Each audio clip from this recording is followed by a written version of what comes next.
The world is never going to be the same again. I'm worried about the world. The mass chaos and crises that there was in the world, it's going to be just like that now. This is not an accident. How long is it going to last? Longer than even for those of you that have some cash in the bank, way past your cash reserves.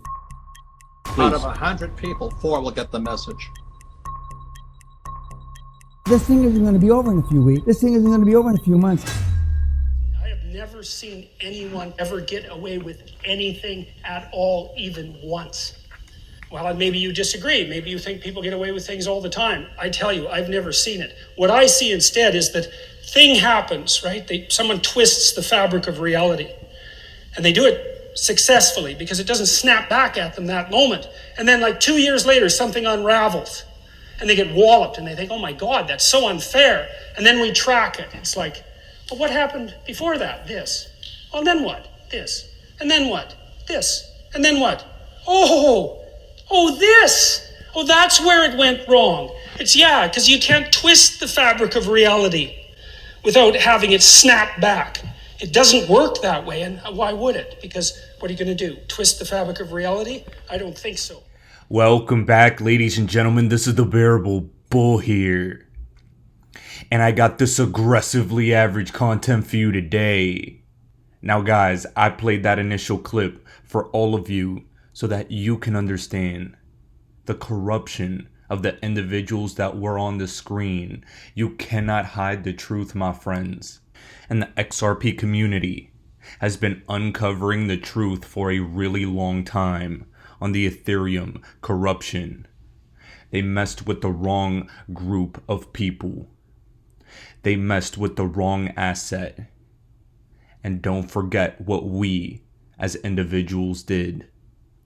We uncovered the SEC and Ethereum's corruption one by one, step by step, day by day. It all slowly came out. I wouldn't be surprised if they try to hide public records even better because of us. But all that's to say, ladies and gentlemen, we're reaching a climax of a moment in this SEC case. But even more so, we are reaching a climax of a moment when it comes to the crypto altcoin season. And as you can see, the crypto market looks healthy. Healthy prices that aren't scaring anyone. Ladies and gentlemen, we bought the invasion, or at the very least, held through all of the negativity, all of the fear, all of the FUD. I remember when there was so much fear, uncertainty, and doubt in the market. Everyone wanted to sell. Everyone thought there wouldn't be an altcoin season. Now, I'm hearing on crypto Twitter, altcoin season is back on. So much insecurity. Altcoin season never left. And yesterday, we saw a coin known as LCX pop off in value 50% in a day. Ladies and gentlemen, I am not telling you to invest in LCX. I am not endorsing this entry point at the moment. I'm simply giving you an example of why altcoin season is oh so close. From 9 cents just a couple days ago, all the way up to about 17 cents. Guys, if this were happening in the stock market, this would be mainstream headlines. But because we're in the crypto space, because we're an obscure few of the planet, and because people are actually getting rich off this altcoin season and will continue to in the days, weeks, and months to come, they're not going to let you know until close to the top is in. You'll be able to tell when to sell because the mainstream media narratives are all the same. Is crypto here to stay? Peak euphoria is in. People are selling their houses to buy at the peak. Ha! I've seen it before. I'll see it again. LCX is an obscure coin hidden all the way at 382 on coin market cap. However, it is endorsed by the World Economic Forum. I do believe it has longevity, but I'm using it as an example to show you what happens during altcoin season. 50% gains in a day are extremely common. And guys, that's going to happen with our favorite digital asset in XRP at some point in the not too distant future. Guys, before I continue, I have to say, a lot of people have said and heard a lot about a $7 to $13 XRP, a $10 to $13 XRP, a $10 XRP. And a big reason why those price ranges have been discussed is because of this Fibonacci retracement tool here. You see, it peaks out at around $13. And guys, a lot of psychological resistance will be there at $10 as well. Personally, $10 is my first sell target for XRP. I'll probably take profits at around $9.50 though, but that's besides the point. I'm merely trying to explain to all of you why you hear those price targets commonly in this space. And guys, I have to stress one thing. This lawsuit has not been settled yet. There is not full-blown utility yet. There is not regulatory clarity yet. However, this is a speculative altcoin season, and I believe the $10 to $13 price range is that XRP speculative bull run. I don't think it's going to crash as aggressively as it did back in 2018, but it will crash like the rest of the coins. I'm going to hold through it though, re-enter at lower price targets with my profits, and then wait for the utility run to come. Ladies and gentlemen, that $10 to $13 mark, especially that $10 XRP, is most likely going to happen, and probably going to happen soon, especially right after this altcoin season, as XRP moves last as far as alts are concerned, but it tends to move the fastest and the highest once it does. And guys, we just got a very good time frame as to when XRP's initial utility could begin. I want you guys to hear this interview with Lintu, Linda Jones, DAI, and Jeremy Hogan discussing when XRP could really take off. Ladies and gentlemen, please take a listen as you salivate as much as I did after hearing this interview. The lines of what DAI might say, which is that the world is all a stage. Yeah. I just wanted to ask, is there any connection or could there be any consequence to the executive order coming out in a definite, we got the guidelines on the executive order. If something came out definite in terms of the executive order in crypto, could that be something that impacts this pace? I looked into that a couple of weeks ago, so I might be able to touch. Now, I looked into it in terms of congressional legislation. So if Congress were to, correct me if I'm not answering your question, but I think if Congress were to pass a law, for example, that says XRP is not a security, if they specifically intend the law to apply retroactively, they can do that. So Congress could, yes, in theory, they could do away with the lawsuit with the signature of the pen.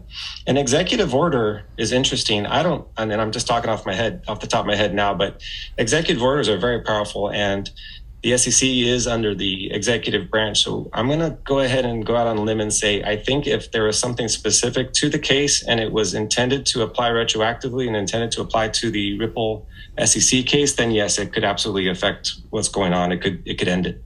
Because it's just very interesting that they're both sort of around that September time horizon as well. And then we've got the ISO 20022 go live around November. So you've got liquidity really coming in right before, we've got this, we've got some big changes coming. So well, this is where Brad would say this is the great reset, right? Like where everything's sort of Is this a coordination? It's sort of the perfect storm. Like you've got a bunch of different bodies making a bunch of different decisions and everything comes together at the same time. I mean, the executive order to me seems like, they're going to need some time to coordinate all these different agencies and get everybody on the same page. Now, this is kind of it's kind of it's the horn that kind of sounds everybody to get their act together. So, you've got a bunch of different agencies. It doesn't sound like the SEC actually does have a predominant role in Biden's executive order from what I read of, what the outline is. Ladies and gentlemen, I'm going to tell you all something right now. I have never been more bullish on the US government stance on crypto than right now. Them discussing the September timeframe, them discussing the potential for Congress to come overhead of this SEC case and give clarity, as well as this executive order could give clarity. At the same time, remember that the SEC does not have that much power in that Joe Biden crypto executive order. All at the same time as Ripple has taken their gloves off in this SEC case. Ladies and gentlemen, the gloves have come off. Ripple has been playing nice with the SEC for a long time. They allowed the SEC a couple different extensions, but now they're going to be going against all these extensions the SEC wants from now on. It's extension after extension after extension. And I'll tell you what, the SEC has played their hand, the same game plan for far too long. Kick the can down the road, have shitty evidence, black out entire pages. Oh man. It's almost as if they have something to hide. We know what they have to hide. They have a lot of dirty laundry. But I think we could all say it best. The stance the government has taken on the crypto space has done a complete 180. It used to be a lot of FUD, fear, uncertainty, and doubt. A lot of harsh regulations could be coming. That used to be the narrative. Now, we have the Treasury Secretary of the United States who used to hate crypto, Janet Yellen, being extremely bullish on it. And let me play you this brief clip from CNBC of her saying just that. I couldn't get through an interview without asking about crypto, but in particular, Russia just said that they would accept Bitcoin as a payment for their energy resources. What does that say to you about where we are in the crypto conversation? Well, crypto is obviously grown by leaps and bounds, and it's now playing a significant role, not really so much in transactions, right, but in investment decisions of lots of Americans. And the president just issued a couple of weeks ago an executive order tasking us and other agencies with thinking about the regulation of crypto. I mean, you're less skeptical about it than in previous. I mean, we've been talking about it together for a long time now, and I think you've had a skepticism about crypto technology. I have a little bit of skepticism because there are, I think, valid concerns around it.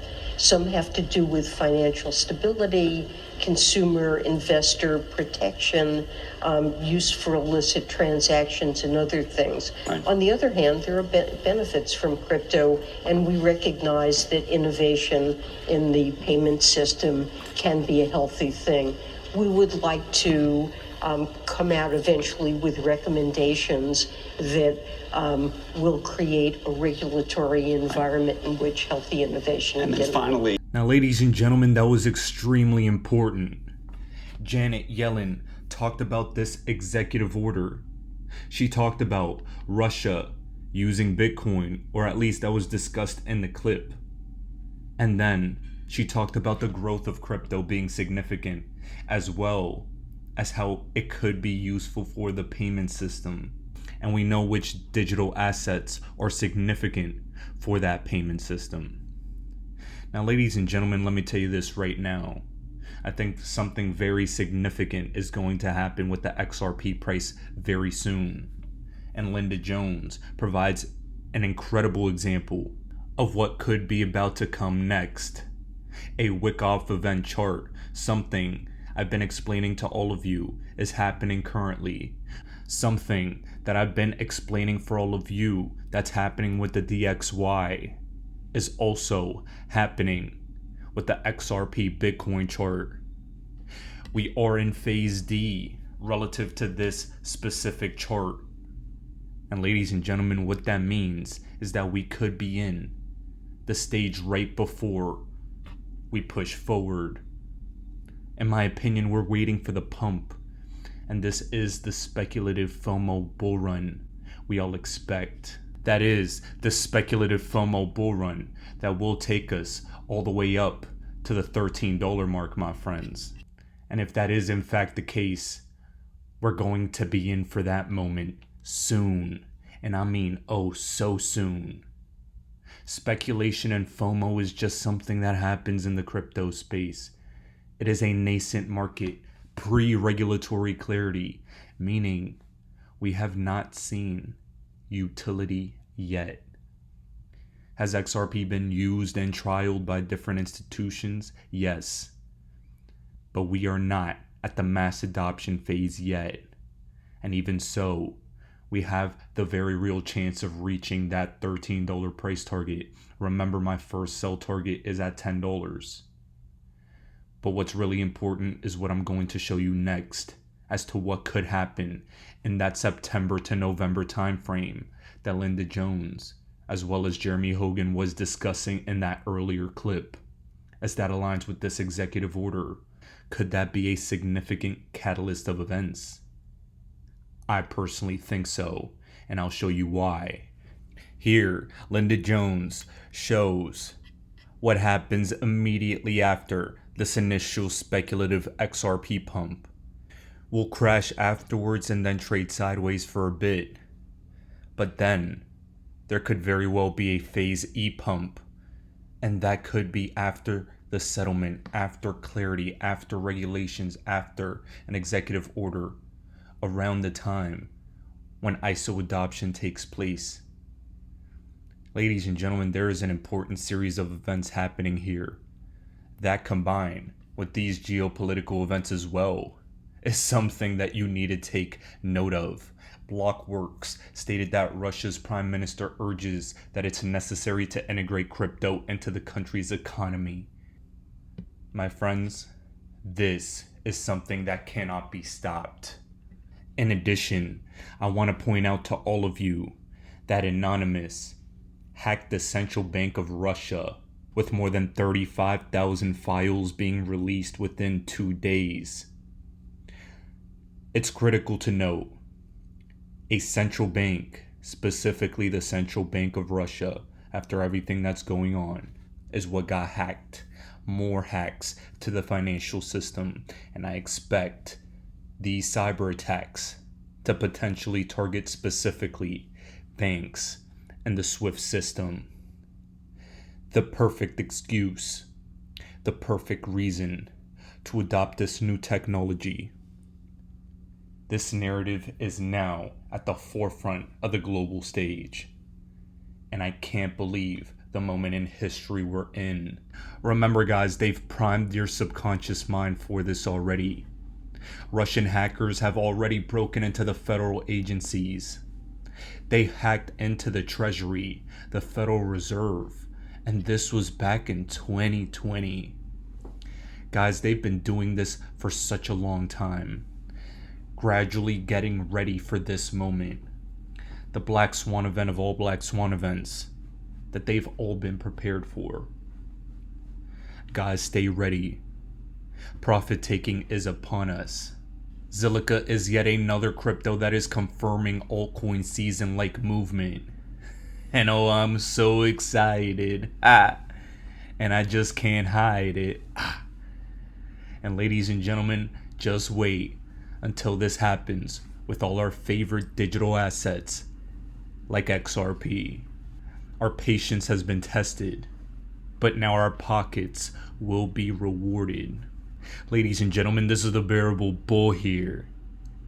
Thanks for tuning in. Tell your friends, family, and loved ones that altcoin season has arrived. Now, guys, I'll be back tomorrow with another video. I get 24 hours a day just like Bill Gates. I get 24 hours a day just like Beyonce and Jay-Z. You get 24 hours a day, ladies and gentlemen. What do you do with your 24 hours? You need to get more information. In our coaching program, all we do is drop content nonstop. And people are like, wow, I didn't know that. Wow, I didn't know that. See, you don't even know what you don't know. How did you let me come from behind and clip you? Do you guys know the studies show the better we look, the more money we make? which means your website should pass the eyeball test. Your truck should pass the eyeball test. Your people should pass the eyeball test. You should pass the eyeball test. Everybody in this room has a promised land somewhere, but you can't be stuck on the city you like. You got to hear God and go to your promised land. Your promised land might be Utah. Your promised land might be Minnesota. Your promised land might be Wyoming. Hear me clearly. You better use your money to get information and access, and you better be flexible, because a real shark is flexible. Can we stop fronting and get real about this thing? And if I can do it, you can do it. I knew nothing about life. I knew nothing about business, but I had the right mindset, and I learned it through sports. And y'all got to hear my story so you understand. I didn't even start on my college basketball team. I came off the bench. At the University of Minnesota, I came off the bench. But in my mind, you can bring me off the bench, but I'm an NBA ball player when you get through talking. When you get through, I'm an NBA ball player. And that's why I would walk around and say, you can't check me. You can't check me. You can't check me. If I was you, I would walk around every day and say, I'm a millionaire. I'm a millionaire. I declare it right now. I'm worth millions. I'm worth millions. I will receive my salary right now, but I won't accept it as my value. So whatever you receive right now, receive it, but don't you accept it as your value. Because there's more out here for you if you change your mindset.